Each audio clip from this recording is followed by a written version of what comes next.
अस्सलाम वालेकुम। कैसे हैं आप सब लोग। अल्लाह से दुआ है कि आप सब अपने अपने घरों में शादोआबाद अपनी फैमिलीज़ के साथ हंसते मुस्कुराते रहें।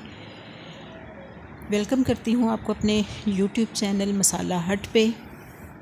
आइए देखते हैं कि आज हम अपने किचन में कौन सी रेसिपी ट्राई करेंगे। आज मैं बना रही हूँ बहुत ही मज़े का भुना हुआ मटन, वो भी मिट्टी की हांडी में। इसके लिए मैंने मिट्टी की हांडी में लिया है आधा किलो मटन। इसमें 2 मीडियम साइज़ के चॉप किए हुए प्याज जाएंगे। बहुत ही मज़े की रेसिपी बनती है और मिट्टी की हांडी में तो जो भी चीज़ बनाई जाए बहुत ही लाजवाब बनती है। इसमें 2 अदद बड़े साइज़ के टमाटर रफली चॉप किए हुए डालूँगी मैं,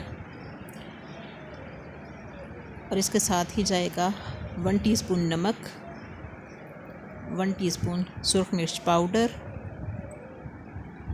और 1 टीस्पून ही जाएगा हल्दी पाउडर। अभी फ़िलहाल इसमें यही नमक, मिर्च और हल्दी 3 चीज़ें डालकर और लहसुन अदरक का पेस्ट डालेंगे हम। इसके बाद जाएगा इसमें 3 से 4 गिलास पानी। पानी हमने उतना यूज़ करना है कि हमारा मटन बहुत अच्छा सा गल जाए। इसको 40 से 45 मिनट कवर करके हम पकाएंगे। इसके बाकी मसाला जात जो हैं वो हम इसमें भुनाई के वक्त डालेंगे। फ़िलहाल इसमें नमक, मिर्च और हल्दी डाल के हम इसको अच्छा सा गला लेंगे। ये देखिए 45 मिनट गुज़र चुके हैं और गोश्त हमारा बहुत ही अच्छा सा गल चुका है। अब इसमें डालेंगे हम 1/4 कप ऑयल इसमें बहुत ही कम डालूँगी, 1/4 से भी कम ही बल्कि जाएगा, क्योंकि मटन में कुदरती तौर पे चिकनाई होती है, तो इसलिए गोश्त में ऑयल मैं बहुत कम यूज़ करती हूँ। अब इसमें हम अपने बाकी मसाला जात डालेंगे, जिसमें 1 टीस्पून धनिया पाउडर, 1 टीस्पून ज़ीरा पाउडर और 1 टीस्पून ही रेड चिली फ्लेक्स यानी कुटी हुई सुरख मिर्च डाली है। इस पॉइंट पे अगर आप नमक मिर्च मज़ीद ऐड करना चाहें अपने टेस्ट के हिसाब से तो वो आप डाल सकते हैं। चख लें इसको एक दफ़ा। अब इसमें जाएगा 1 कप दही का। दही डालने के बाद इसको अच्छा सा भून लेंगे हम। ये देखिए 10 से 15 मिनट हमने भुनाई की इसको दही डालने के बाद। अब इसमें दही का पानी भी खुश्क हो चुका है। अब इसमें जूलियन कट अदरक और धनिया ऐड करेंगे हम।